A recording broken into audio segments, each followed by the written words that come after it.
Kwa muda mrefu sana Selemani Matola amehudumu ndani ya Simba Sport kama kocha msaidizi. Na kuna muda kama kocha wa muda. Anafanya kazi na makocha wengi tena wakubwa barani Afrika kama kina Benchika. Amechota maarifa mengi na uzoefu wa kutosha. Sasa ni wakati pengine wakati wake wa kuwa kocha mkuu pale Unyamani.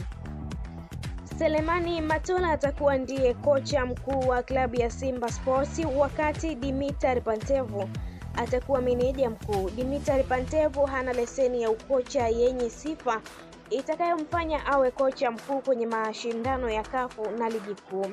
Dimitar Pantev ana leseni ya UEFA A ambayo haimruhusu kukaa benchi. Selemani Matola ana vigezo vyote vinavyomfanya awe kocha mkuu kwenye CAF na ligi kuu. Ikumbukwe kuwa mechi ya kwanza ya Simba na Gaborone United CAF walimzuia kukaa kwenye benchi, na mechi ya pili Gaborone walimsajili kama meneja wa timu. Simba nayo wamemtangaza kama meneja mkuu wa timu hiyo, hivyo ataandaa timu kisha Matola atakaa touchline. Kama Pantev anataka kukidhi vigezo lazima apate UEFA Pro. Selemani Matola mwaka 2002 akiwa nahodha wa Simba Sports. Amekuwa mtumishi bora wa klabu ya Simba tangu akiwa mchezaji, na mpaka sasa ni kocha msaidizi kwenye benchi la ufundi. Kwenye ulimwengu wa mpira, asilimia kubwa ya wachezaji wakimaliza kucheza mpira ni watakuwa makocha, wachambuzi au wakurugenzi wa michezo.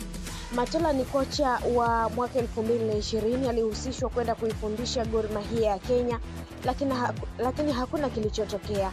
Matola yuko kwenye comfort zone yake ndani ya Simba Sport kama kocha msaidizi, na sio makosa sababu ndio anapofanya kazi vizuri.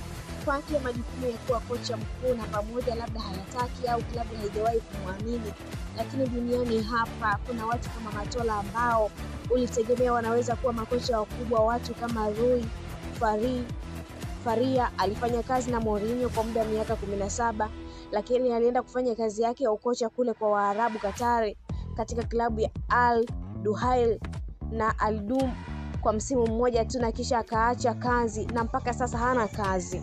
Pep Jean wengi walizani anaweza hata kuwa kocha wa Liverpool baada ya Jurgen Klopp kuondoka, sababu Klopp alikuwa akimpa maua yake kama msaidizi bora kabisa, na tulizani atakuwa bonge moja la kocha, lakini msimu uliopita alikuwa na wakati mgumu kule Salzburg, Australia. Aliishia